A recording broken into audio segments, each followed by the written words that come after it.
諸国百物語第25話六丹の源七真男せし女を助けたること。都に六丹の源七という有名な博打打ちがいた。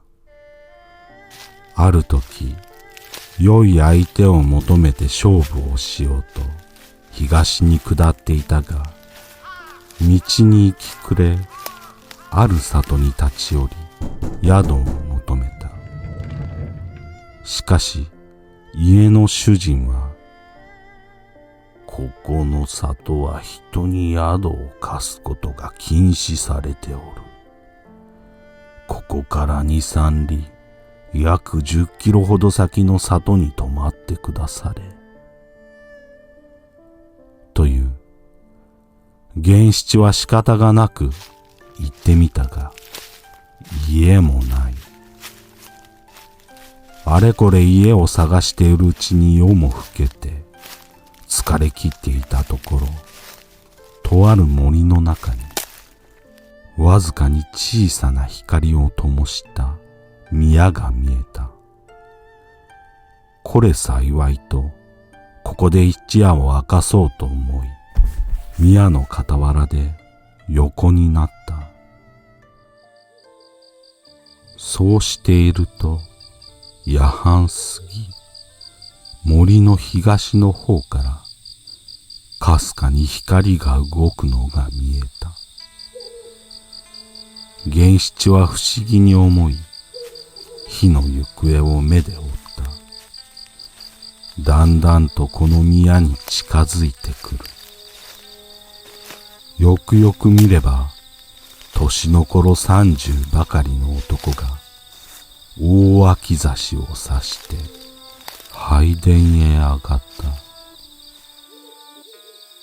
源七は身の毛がよだち、恐ろしくなって身を縮めていたが、例の男はあちこちと見渡して、拝殿の2階に上がっていった。源七はいよいよ恐ろしくなり、事の様子を伺っていると、拝殿の2階から女の叫ぶ声が聞こえてきた。しばらくして、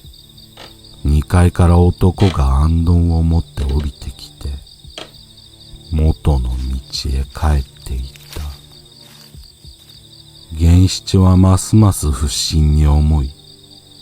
2階にいるのは一体何者だろうか、などと思って、神前の灯明で明かりを灯し、恐る恐る2階に上がってみると、年の頃20ばかりの美しい女が縛られて、体中傷だらけで捨て置かれていた。源七は恐ろしく思ったが、どなたですかと聞いてみると、女は、私は化け物ではございません。恥ずかしながら浮気をしてしまった女でございます。その罰に本当の夫に戒められています。夫は夜な夜なやってきて、このように苛むのです。このままでは命を落とすことになるでしょう。どうかお慈悲です。この縄を切って助けてください。そうしていただければ、未来永劫、そのご恩は忘れません。と言って、さめざめと泣いた。源七はどうしたものかと考えたが、あまりにも不憫に思えて、縄をブツブツと切り捨てた。女は喜び手を合わせ、ああ、ありがとうございます。これからすぐにでも立ち去りたいところですが、あまりにひどい仕打ちを受けたので、一歩も歩くことができません。私を背負って家まで連れて行ってはいただけませんか。私の実家はここから50丁、約5キロほど先にありますので、そこまで送り届けてください。という。源七は仕方がなく女を背中に背負い、2階から降りて5、6丁、約500メートルほど行くと、例の女が背中から、拝殿に忘れ物をしてしまいました。また元のところに連れて行ってください。という。源七は気の毒に思いながら、また元のところに連れて帰り、拝殿に下ろしてやると、例の女は拝殿の縁の下へ入っていった。源七は化かされたと思い、無念があって呆然としていると、女が渋紙包みを持って出てきた。源七はまた女を背負って実家に向かい歩き出した。ほどなくして二人は娘の実家に着いて、両親に実はこのようなことがあってと伝えると、両親は喜んで、あなたは命の恩人です。と言って、源七を様々にもてなした。源七は十分にもてなされて、別れを告げて家を出ると、女も後を追って出てきて、丁寧に礼を言い、渋紙包みを取り出して、これは私の浮気相手の首でございます。どのようなお寺様でも構いませんのでお納めください。と言って渋紙包みに金子30両を添えて源七に渡した。源七はこれを受け取り、女と別れて半道約2キロほど行くと、この渋紙包みを川に投げ捨て、金子を懐に入れて、東には下らず、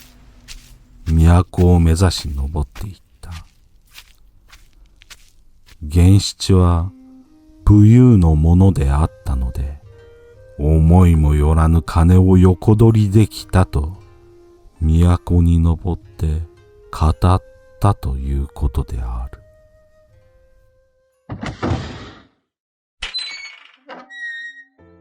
浮気をした妻、それを折檻する夫、殺されて首を川に投げ捨てられた真男、そして女を助けた六反の源七。大小負い目はあるものの、唯一源七のお人よしがにじみ出る話である。供養もされぬまま川に打ち捨てられた哀れな真男も、女を思えばこそ甘んじて受け入れたのではないだろうか。さて、都でも有名な博打打ちの六反の源七。六反が名字を指すのか、場所を指すのか、職業を指すのか不明ではあるが、花札の役に六反というものがある。柳以外の短冊札を6枚以上集める役である。花札は室町時代末期にポルトガルによって日本へ伝えられたカードゲームを安土桃山時代に天正カルタとして国産化し、江戸時代前期の雲寸カルタから江戸時代中期に現在の花札になったと言われており、江戸時代前期の終わりにあたる延保5年、西暦1677年に刊行されたこの諸国百物語の時代を考えると、源七は幕府によって禁止された賭博をかいくぐり、新しい賭博を求め、東に下ろうとしていたのではないだろうか。そして図らずも人助けによって6ターン揃えて30点、30両を手に入れて都に戻った。ろくでなしであっても全員全家、良い行いは